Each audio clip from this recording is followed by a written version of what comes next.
పోయిన వారం మా ఇంట్లో స్త్రీల కూడిక పెట్టుకున్నాను. కిచెన్లో వెనక వైపు తలుపు తీసి పని చేసుకుంటూ ఉంటే పిల్లి లోపలికి వచ్చేసింది. నాకు చాలా భయమేసింది. దాన్ని తరిమేసి కిచెన్లో ఉన్న పిల్లల్ని అడిగాను, పిల్లి లోపలికి వచ్చేసింది అని. వాళ్ళలో ఒక అమ్మాయి చెప్పింది, నేను దానికి మొన్న పాలు పోసాను అని. పాపం కూడా అంతే. నువ్వు పెంచకపోతే అది నీ జీవితంలోకి రాదు. నీ తలంపుల ద్వారా, నువ్వు చూసే రీల్స్ ద్వారా, నీ చుట్టూ ఉన్న మనుష్యుల ద్వారా, వారితో నువ్వు మాట్లాడే మాటల ద్వారా నీకు తెలియకుండానే ఎక్కడో పాపానికి నువ్వు భోజనం పెడుతున్నావు. నువ్వు కూడా ఆలోచిస్తూ ఉండుండొచ్చు, ఈ పాపం ఎందుకు ఎప్పుడూ నా జీవితంలో తిరుగుతూనే ఉంటుంది, వెళ్ళిపోవట్లేదు.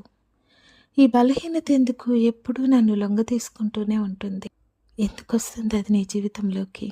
ఎక్కడో నువ్వు దానికి అన్నం పెడుతున్నావు. నీ జీవితపు కిటికీ తలుపు దాని కొరకు తెరిచి ఉంచుతున్నావు.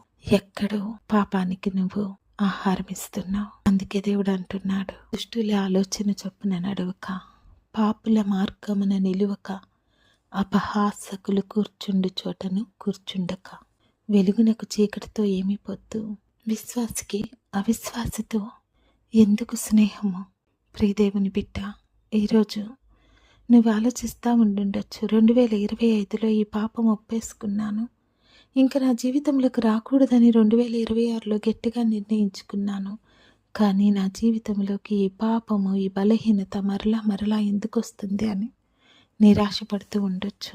ఒకసారి నీ పరిస్థితులు చూసుకో, నీ స్నేహాలు చూసుకో, నువ్వు చూస్తున్నది వింటున్నది చూసుకో. ఖచ్చితంగా ఎక్కడో నీ పాపానికి ఆహారం వస్తుంది, నీ బలహీనతకు బలం వస్తుంది. వేర్లతో సహా పాపాన్ని తీసివేద్దాం. బలమైన దేవుని బిడ్డగా ఎదుగుదాం. అట్టి కృప దేవుడు నీకు అనుగ్రహించునుగాక. ఆమెన్.